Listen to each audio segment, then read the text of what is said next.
Hello mga ka-garden.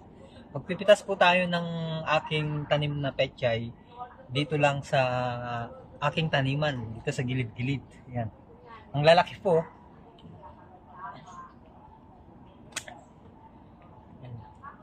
Gani, pinipitas ko na po siya buo kasi kapag ka hindi mo pinitas, mag-iiba na po yung lasa niya. Kapag kasi gumugulang ang tanim po nating pechay ay pumapait yung kanyang lasa. Bali dito, wala po akong nilagay na pataba kasi dito mayaman sa pataba yung ano natin, yung topsoil po natin mataba.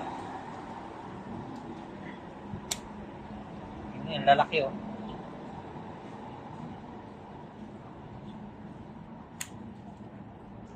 Ito po yung mga reject na